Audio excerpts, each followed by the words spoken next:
Welcome to Suman TV. నేను మీ Naveen. Diabetes, sugar వ్యాధి వచ్చింది అంటే కార్బోహైడ్రేట్స్ పెరిగిపోతాయి, రైస్ తినకండి అంటుంటారు. అదేవిధంగా కొద్దిమంది బెల్లం తినండి, చక్కెర తినకండి అంటుంటారు. అసలు డయాబెటీస్ అనేది ఎందుకు వస్తుంది? దీన్ని నిజంగా ఒక్కసారి మన లైఫ్లోకి అటాక్ అయిందంటే మళ్ళీ బాడీలోంచి తీసేయలేమా?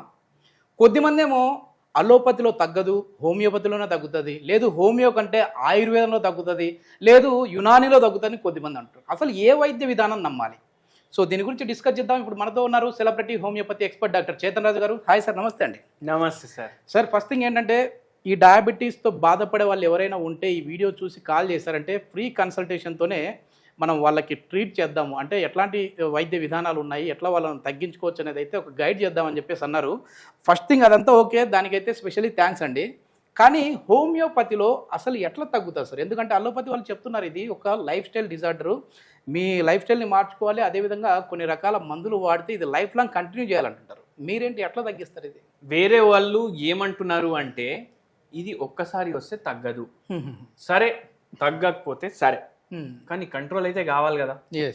కంట్రోల్ అయితే కావాలి కదా. అంటే వేరే వాళ్ళ గురించి చెప్తున్నాం మనం. టాబ్లెట్ వేసుకుంటే అవుతుంది కదా? ఎక్కడైతుంది? ఇప్పుడు చూడండి, ఫస్ట్ ఒక 500 mg టాబ్లెట్ వేసుకుంటాం, ఒక నెల పోతుంది, 6 నెలలు పోతాయి, 1 year 2 years అయినాక ఇది 1 గ్రామ్ అయిపోతుంది. ఓకే, అవునా కాదా? ఇప్పుడు HbA1c 6 వస్తుంది, ఫాస్టింగ్ పర్సెంటేజ్ ఏమో ఆల్మోస్ట్ ఈక్వల్ టు నార్మల్ వస్తున్నాయి, కానీ పూర్తిగా నార్మల్ రావట్లేదు. 4 ఏళ్ళు అయింది. దాని తర్వాత ఏం చేస్తారు? ఇది 1 గ్రామ్ బిడి అయిపోతుంది, అంటే 2 పూటలు. 4 ఏళ్ళు అయింది. 8 ఏళ్ళకి ఏమవుతుంది? 15 యూనిట్ ఇన్సులిన్ పొద్దుగాల, 10 యూనిట్లు పొద్దుమీకి. ఏమైపోయింది? ఒక టాబ్లెట్ పోయి డోస్ పెరిగి మళ్ళీ ఇన్సులిన్ చెప్పేదానికి, బోర్డు మీద చెప్పేదానికి బాగుంది సార్ ఇది. కానీ ఏంటంటే ప్రతి ఒక్కరు ఇన్సులిన్ వరకు వెళ్ళట్లేదు. అంటే సరే, నిజానికి అందరి ఇళ్లలో ఇన్సులిన్ వరకు వెళ్తున్నారా? మీరు చెప్పండి ఈ వీడియో చూసేవాళ్ళు. సో ఇన్సులిన్ వరకు వెళ్ళేది వాళ్ళ బాడీ మెటబాలిజం సరిగా లేకపోతే వెళ్తున్నారు తప్ప షుగర్ వచ్చిన వాళ్ళందరూ ఇన్సులిన్ కి వెళ్ళట్లేదు. కానీ డోజులు అయితే పెరుగుతున్నాయి కదా. దాని అర్థం ఏంది? రిపోర్ట్ల నార్మల్ వచ్చిన లోపట రోగం అయితే పెరుగుతుంది కదా. అవునా కాదా? రోగం పెరుగుతుంది కాబట్టి మందులు పెరుగుతున్నాయి. ఓకే, మేమేం చేస్తాం? ఇవన్నీ మందులు మీకు బంద్ చేపిస్తాం. ఓకే, ఈ అన్ని మందులు బంద్ చేపించి హోమియోపతి మెడిసిన్ మీకు 6 months 1 year 2 years వాడమని చెప్తాం. వాడితే ఏమైపోతుంది? దాని తర్వాత ఇది కూడా బంద్. ఓకే ఓకే, అట్లా మేమేం చేస్తాం? షుగర్ వ్యాధిని రివర్స్ చేస్తాం.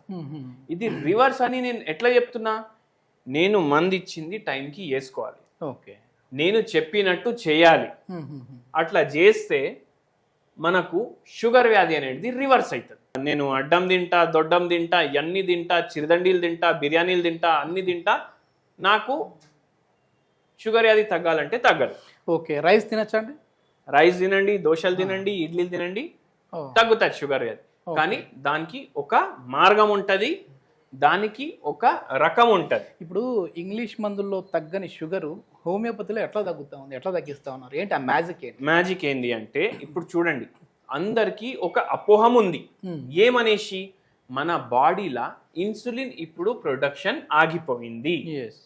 ఇన్సులిన్ ప్రొడక్షన్ ఆగిపోయిన వల్ల మనకు బయటకెళ్ళి ఇన్సులిన్ అన్న తీసుకోవాలి, లేకపోతే ఏదైతే కార్బోహైడ్రేట్లు బాడీలో పెరుగుతున్నాయి అవి మళ్ళా నార్మల్కి తీసుకొని రావడానికి, దాని మెటబాలిజంకి మనం మందులు తీసుకోవాలి. ప్యాంక్రియాస్ పనితీరు తగ్గిపోయింది అంటారు. తగ్గిపోలేదు. యాక్చువల్లీ చూసుకుంటే మనకు ఇన్సులిన్ ఏదైతే ఉంటుంది దీని మాత్ర కొద్దిగా తగ్గుతుంది. లేదు అంటే ఇన్సులిన్ రెసిస్టెన్స్ డెవలప్ అవుతుంది. అంటే ఏందంటే, ఇప్పుడు ఒక బండి ఉంది, బండిలో పెట్రోల్ ఉంది, ఫుల్ కండిషన్లో ఉంది, కానీ బండి స్టార్ట్ చేయడానికి మీ తాళం చెయ్యి ఎక్కడ పెట్టిరు మర్చిపోయింది. తాళం చెయ్యి ఎంత ఉంటుంది? సైజ్ ఇంత ఉంటుంది, అవునా కాదా? అది లేకుండా బండి స్టార్ట్ అవుతుందా? ఇప్పుడు అవ్వదు కదా. అయితే ఏంది, మీరు తాళం చెయ్యి ఏం చేస్తారు? వెతుకుతారు. ఇప్పుడు అట్లనే తాళం చెయ్యి ఉంది మీ బాడీలో. చాలా మంది తాళం చెయ్యి అంటే కూడా కన్ఫ్యూజ్ అవుతారు. ఇన్సులిన్ ఉందనా? ఇన్సులిన్ ఉంది మీ బాడీలో, కానీ ఇన్సులిన్ రెసిస్టెన్స్ డెవలప్ అవ్వడం వల్ల మీరు ఏమైతుంది బాడీలో షుగర్ లెవెల్స్ పెరుగుతున్నాయి. ఓకే మన మందు ఏం చేస్తుంది, ఓన్లీ దీనికి గుర్తు చేస్తుంది, అరే తాళం చేయి ఫలానా చోట్లో పెట్టేసి ఉంది, పోయి తీసుకురాబోయ్ అనేసి అంటది. ఓకే అది తీసుకోవడం వల్ల మళ్ళా ఈ ఇన్సులిన్ రెసిస్టెన్స్ రివర్స్ అవుతుంది, ఆటోమేటికలీ కార్బోహైడ్రేట్ మెటబాలిజం స్టార్ట్ అవుతుంది, షుగర్ వాల్యూలు నార్మల్ వస్తాయి, మనం హోమియోపతి మందులు బంద్ చేస్తాం. ఇప్పుడు మీరు చెప్పండి, మనం అదే డోస్ సార్, ఇప్పుడు తగ్గిస్తున్నాం ఇక్కడ కదా. వీళ్ళది వచ్చేసేసి అల్లోపతిలో ఇన్ని గ్రామ్స్ అని ఒక టాబ్లెట్ మీద కావచ్చు ఏదైనా మందు మీద మెన్షన్ చేసి ఉంటుంది. ఇప్పుడు హోమియోపతిలో మీరు ఎన్ని గ్రామ్స్ ఇస్తున్నారని మాకు తెలియదు కదా. సో ఇప్పుడు మీరు ఇది మరి నెక్స్ట్ విజిట్కి వచ్చినప్పుడు మీరు కూడా డోస్ పెంచొచ్చేమో, మాకు తెలియదు అది. ఒకవేళ చూడండి, మనం ఇది ఇవాళ మన దగ్గర పేషెంట్ వస్తే ఇదంతా ఒక్కటే రోజులో ఆపం. మనం ఏం చేస్తాం, హోమియోపతి మందులు ఇవ్వడం స్టార్ట్ చేస్తాం. ఓకే హోమియోపతి మందులు ఇచ్చినాక 4 నెలలకు ఒకసారి HbA1c చేపిస్తాం. ఇది నార్మల్ వచ్చింది కదా, వీళ్ళకు డయాబెటాలజిస్ట్ దగ్గర కూడా రెగ్యులర్లీ కన్సల్టేషన్స్కి పోమని చెప్తాం. అంటే మీరు మీ దగ్గరికి మళ్ళీ ఎందుకు రావడం వాళ్ళు? నా దగ్గరికి ఎందుకు రావడం అంటే, నేను హోమియోపతి మందులు ఇస్తున్నానా, ఈ డోస్ తగ్గించుడు నా పని కాదు, డయాబెటాలజిస్ట్ పని. ఓకే అయితే వాళ్ళ డయాబెటాలజిస్ట్ ఏం చేస్తారు, అరే మీకు జర తక్కువ ఉంటుంది కదా అనేసి డోస్ తగ్గిస్తాడు. ఓకే ఓకే వాళ్ళు తగ్గించుడు వల్ల ఈ అన్ని మందులు ఒక కాలం తర్వాత బంద్ అయిపోతాయి. దాని తర్వాత మనం హోమియోపతి మందు ఆపేస్తాం. కాదు సార్, ఇప్పుడు హోమియోపతిలో ఇది ఏం యుగం సార్? ఇది కలియుగం. కలియుగం పోయి సత్యయుగం వస్తుంది అంటారు కదా తగ్గాలంటే. మీరు ఎట్లా ఇప్పుడు 6 నెలల నుంచి సంవత్సరం అంటారు? అంటే ఇది నేను చెప్పే మాట కాదు, చాలామంది హోమియోపతి డాక్టర్లు కూడా ఇది దీర్ఘకాలికంగా మీరు వాడుతూనే ఉండాలి అంటుంటారు. ఆ దీర్ఘకాలికం అంటే దానికి ఎంత టైం అనేది ఏమన్నా ఉందా? నేనేం చెప్తా అంటే, హోమియోపతి మందు ఏదైతే ఉంది కదా, అది యాక్చువల్గా సత్యుగం మందు. ఓకే దాన్ని మనం కలియుగంలో వాడుతున్నాము. రోగం అంటే ఏంది, రోగం అంటే మన బాడీలో ఉన్న లోపు అని అనుకోండి మీరు. ఓకే ఇప్పుడు మనిషికి మొత్తం రోగం బయటికి పోతేనే వాడు హెల్దీ కదా, అవునా కదా? అయితే రోగాన్ని మొత్తం బాడీలోకి వెళ్ళి తీసే మందు హోమియోపతి మందు. Okay okay without any side effect. And రోగాల్లో 2 రకాలు ఉంటాయి, ఎక్యూట్ ఒకటి, క్రానిక్ ఒకటి. క్రానిక్ రోగం అంటే ఎక్కువ రోజులు ఉంటుంది, షుగర్ వ్యాధి, బీపీ వ్యాధి, థైరాయిడ్ వ్యాధి. ఎక్యూట్ రోగాలు అంటే టైఫాయిడో, మలేరియాలో, వైరల్ ఫీవరో. ఇప్పుడు ఈ ఎక్యూట్ వ్యాధుల కోసం హోమియోపతి డాక్టర్ దగ్గరికి మీరు వస్తే 2 రోజుల్లో తగ్గుతాయి. ఓకే ఇప్పుడు ఈ క్రానిక్ రోగాల కోసం, ఈ షుగర్ వ్యాధి కోసం మీరు ఎన్ని రోజులు మందులు వాడుతున్నారు? ఎప్పటికీ కంటిన్యూ చేస్తూ ఉండాలంటారు మామూలుగా. ఎప్పటికీ కంటిన్యూ చేస్తున్నారంటే మీరు మహాప్రలయం వచ్చినప్పుడు వరకు కంటిన్యూ చేస్తున్నారా, చేస్తలేరా? కానీ ఇది మీరు 6 months కానీ 1 year కానీ 2 ఏళ్ళు. అయితే ఏది ఫాస్ట్ మీరు చెప్పండి. ఇంకోటి, మీరు మిస్లీడ్ చేస్తున్నారు ఆడియన్స్ అని అనిపించలేదా మీకు? అంటే నేనేం అడిగానంటే, రైస్ తినొచ్చా అన్నాను, హ్యాపీగా తినొచ్చు అన్నారు, చపాతీలు తినమంటా ఉన్నారు. మరి మీరు చెప్పారు కదా మాకు చేతన్ రాజు గారు రైస్ తినమన్నారని చెప్పేసి వాళ్ళు తిన్నారంటే మళ్ళీ కార్బోహైడ్రేట్స్ ఎక్కువ అయిపోతే బాడీలో షుగర్ లెవెల్స్ పెరగవా? ఏంటంటే లాజిక్ ఇక్కడ, ఏ ఫుడ్ అన్నా మీరు తీసుకోండి, ఓకే, దాంట్లో ప్రోటీన్స్ ఉంటాయి, ఫ్యాట్స్ ఉంటాయి, కార్బోహైడ్రేట్స్ ఉంటాయి, ఫైబర్ ఉంటుంది. మిరపకాయ ఉంది, మిరపకాయ ఎట్లుంటుంది టేస్ట్? ఘాటుగా ఉంటుంది, కారం ఉంటుంది. కానీ దీంట్లో కూడా కార్బోహైడ్రేట్ ఉంటుంది, అంటే దీంట్లో కూడా షుగర్స్ ఉంటాయి. మీరు తిన్న ప్రతి దాంట్లో కార్బోహైడ్రేట్స్ ఉంటాయి. ఓకే, కానీ ఏ దాంట్లో ఎక్కువ ఉంది, ఏ దాంట్లో తక్కువ ఉంది మీకే ఇప్పుడు అర్థమవుతుంది. మనం ఏం చెప్తాం, రైస్ తినాలనిపిస్తే తినండి, 3 పూటలు కాదు, 1 పూట మీరు రైస్ తినండి. ఎందుకు? లేకపోతే బాడీ రివోల్ట్ చేస్తుంది. బాడీ ఏం చేస్తుంది? రివోల్ట్ చేస్తుంది. క్రాష్ డైట్లు స్టార్ట్ చేస్తారు, 5 రోజులు 6 రోజులు చేస్తారు. మళ్ళా 8వ రోజు 8 రోజుల డయట్ ఏదైతే 8 రోజులు మీరు రైస్ తినలేదు దానికి ఇంటూ 10 times ఎక్కువ రైస్ తింటారు మీరు మళ్ళా. అయితే మనం బాడీకి సాటిస్ఫై చేసుకుంటా మన డయట్ కొద్దిగా పేషెంట్కి చెప్పి హోమియోపతి మందులు ఇచ్చి వాడికి తగ్గిస్తాం. మధ్యాహ్నం రైస్ తినమంటాం, ఇంత తినాలనిపిస్తే దీనికి సగం తినమంటాం. మార్నింగ్ టైం ఏమో మనం టిఫిన్ ఏమో జొన్నలతో కానీ, రాగులతో కానీ, కొర్రలతో కానీ చేసుకోమని చెప్తాం. మిల్లెట్లతోటి చేసుకోమని చెప్తున్నామా? నైట్ ఏమో జొన్న రొట్టె కానీ, ఫ్రూట్ బౌల్ కానీ, ఈ వీటిలో 2 తినమంటాం. ఇప్పుడు అందరికన్నా ఎక్కువ ఫుడ్ లో ఇంపార్టెంట్ అండ్ ప్రియమైనది రైస్, అది మనం ఆపట్లేదు, మన వాళ్ళకి ఆపట్లేదు. మధ్యాహ్నం కొద్దిగా తినండి అనేసి చెప్తున్నాం. కానీ ఏం చేస్తున్నాం, ఈ 3 times లో 1 time మనం రైస్ తింటున్నాం. ఇంకోటి ఏం చేస్తున్నాం, మనం వీళ్ళకు ఫైబర్ కంటెంట్ పెంచుమని చెప్తున్నాం. అంటే కీరా, ఆనియన్, ఇవి రెండు మీరు చిన్న చిన్నగా కట్ చేసుకోండి. చిన్న చిన్నగా కట్ చేసుకొని దీంట్లో కొద్దిగా ఉప్పు, కొద్దిగా కారం వేసుకోండి. సాలెడ్ తయారైపోయిందా? ఇంత బౌల్ మీరు సైలెడ్ తినేసేయండి. అంతే బౌల్ మీరు రైస్ తినేసేయండి మధ్యాహ్నం. కడుపు నిండగా తిన్నట్టు ఉంటుందా లేదా? ఫైబర్ వల్ల సగం క్యాలరీలు తగ్గినాయా? ఈ రైస్ క్యాలరీస్ లో కూడా ఇది కలిసిపోతుంది కదా సాలెడ్ తినేటప్పుడు. మీరు ఒక డైటిషియనిస్ట్ గా చెప్తా ఉన్నారు ఇవన్నీ. అంటే దీంతో పాటు హోమియోపతి మందు కూడా ఇస్తున్నాం. అదే హోమియోపతి మందు అంటే ఇప్పుడు ఇంగ్లీష్ లోకి వచ్చామంటే మెట్ఫార్మిన్ ఉంది. ఇది వచ్చేసేసి డయాబెటీస్ ఉన్న వాళ్ళకి వాళ్ళ డోసేజ్ని బట్టి ఇస్తూ ఉంటారు. ఇక్కడ ఏం సజెస్ట్ చేస్తున్నారు? మందు పేరు ఏం చెప్తున్నారు మీరు? మందు లేదు. ఇప్పుడు చూడండి, మందు పేరు హోమియోపతి డాక్టర్లు ఎందుకు చాలా సార్లు మీకు చెప్పరు అంటే ప్రతి పేషెంట్ కి వేరే మందు ఉంటుంది. ఓకే, ఇప్పుడు మీరున్నారు, నేనున్నాను, మన ఇద్దరికి షుగర్ వ్యాధి ఉంది. ప్రతి పేషెంట్ కి వేరే వేరే మందు ఉంటుంది. మీకేమో స్వీట్లు ఇష్టం ఉంటాయి, ఓకే, కానీ మీరు బంద్ చేసిండ్రు షుగర్ వ్యాధి ఉందనేసి. పేషెంట్ కి మనం ఒకటి అడుగుదాం, ఏది ఇష్టం?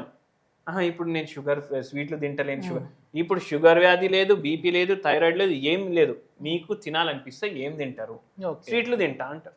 మీకు స్వీట్లు తింటే మీ మెడిసిన్ చేంజ్ అయిపోతారు. ఇప్పుడు స్వీట్లు తిన్నా సరే తగ్గిస్తారు మీరు, షుగర్ తగ్గిస్తారు. ఓన్లీ స్వీట్ తింటే షుగర్ తగ్గదు. మేము స్వీట్ పిల్స్ ఇచ్చి షుగర్ తగ్గిస్తాం. ఓకే, అంటే స్వీట్ పిల్స్. అయితే ఇప్పుడు ఒక మనిషికి స్వీట్ ఇష్టం ఉంటది, వాన్ మందు వేరే ఉంటది. ఇంకో మనిషికి ఆల్కహాల్ అలవాటు ఉంటది, వాన్ మందు వేరే ఉంటది. ఇంకో మనిషికి ఆల్కహాల్ ఇష్టం ఉంటది, ఇష్టం వేరే, అలవాటు వేరే, వాన్ మందు చేంజ్ అవుతుంది. కొందరికి నిద్ర ఏమో 2ంటికే వస్తుంది నైట్, వాన్కి వేరే మందు ఉంటది. కొందరికేమో మేల్కా 11 o'clock మార్నింగ్ వస్తుంది, వాన్ మందు వేరే. కొందరికి అమావాస్య రోజు, పౌర్ణమి రోజు వాళ్ళ సిమ్టమ్లు ఎక్కువ అయినట్టు అనిపిస్తుంది. అడుగుతారా మీరు వాళ్ళని? అన్ని అడుగుతాం. మీకు ఇప్పుడు మనం అమావాస్య రోజు మీకు ఎక్కువ అనిపిస్తుంది అంటే నేనే ఎప్పుడు చూసుకోలేదు అనేసి చెప్తాడు పేషెంట్. నిజమే కదా. అయితే ఏం చేస్తామంటే మనం మందులు ఇస్తాం. మన దగ్గర ఏమైనా పెరిగినప్పుడు వాళ్ళు వస్తారు. ఇప్పుడు షుగర్ వ్యాధి ఉంటే మనకి నరాల వ్యాధి ఉంటది కదా, చాలా మందికి ఉంటది కదా.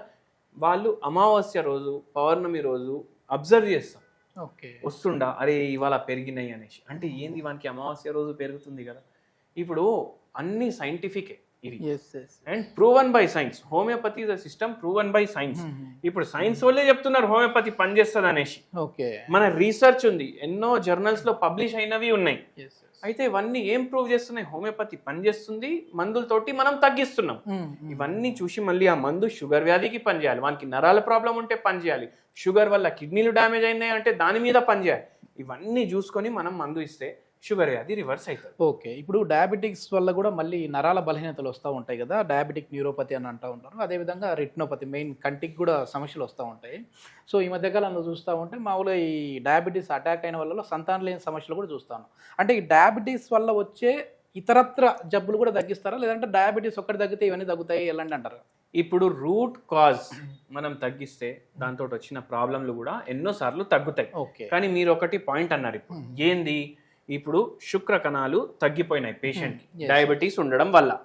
ఇప్పుడు వీనికి సంతానం లేని సమస్య ఉంది. 12 ఏళ్ళైంది ఒక పేషెంట్ వచ్చి, పెళ్లి అయి 12 ఏళ్ళు అయిన తర్వాత కూడా సంతానం లేదు. ఎందుకంటే ఈ పేషెంట్ కి ఎజోస్పర్మియా ఉంది, అంటే 0 స్పర్మ్ కౌంట్ ఉంది. ఈ పేషెంట్ కి షుగర్ వ్యాధి మనం తగ్గియడం స్టార్ట్ చేసినాం.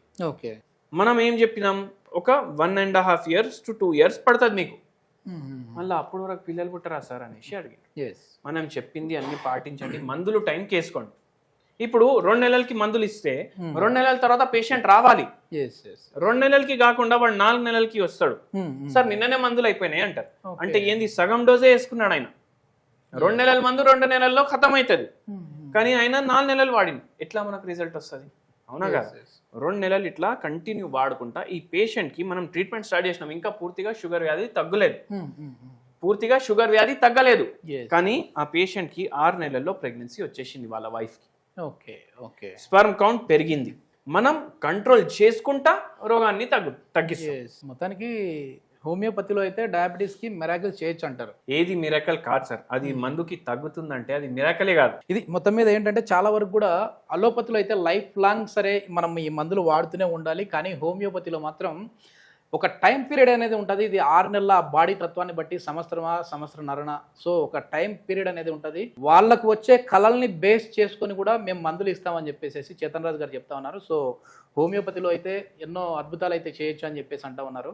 చూద్దాం మరి రాబోయే రోజుల్లో దీనికి సంబంధించి ఒకవేళ ఎవరైనా తగ్గిన వాళ్ళు ఉంటే కూడా ఒకవేళ మీరు పరిచయం చేసే విధంగా ఉంటుందండి. అంటే డయాబెటీస్ మీరు చెప్తా ఉన్నారు ఇప్పుడు సరే, ఇతనికి ఇప్పటి వచ్చేసి వరకు చాలా మందికి తగ్గింది, కానీ ఏందంటే వాళ్ళే సొంతంగా వాళ్ళ చుట్టాలకు చెప్పేసి మన దగ్గర పంపిస్తారు. ఓకే, ఎవరైనా కెమెరా ముందు రావడానికి ఎస్ ఆలోచిస్తారు. జస్ట్ ఫోన్ కాల్ అయినా మనం నెక్స్ట్ వీడియోలో అయితే ఫోన్ కాల్ అయినా సరే మాట్లాడే ప్రయత్నం అయితే చేద్దాము. అది నేను చేయగలుగుతాను. యా, థ్యాంక్ యూ అండి, థ్యాంక్ యూ. ఎందుకంటే ఇప్పుడు దీంతో బాధపడే వాళ్ళు ఉంటే ఒకవేళ మీకు ఈ హోమియోపతి వైద్య విధానం మీద ఏదైనా నమ్మకం ఉండి, సో దీని గురించి మాకు తగ్గుతుంది అని చెప్పేసి మీకు నమ్మకం ఉంటే ఈ మందులు వాడచ్చు. దీనికి సంబంధించిన contact number sir contact number provide చేస్తాను, మీరు నేరుగా సార్తో మాట్లాడచ్చు. మన వీడియో చూసి కాల్ చేసిన వారికి అయితే కన్సల్టేషన్ ఫీజు అయితే ఫ్రీగా ఉండబోతా ఉంది. Thank you sir.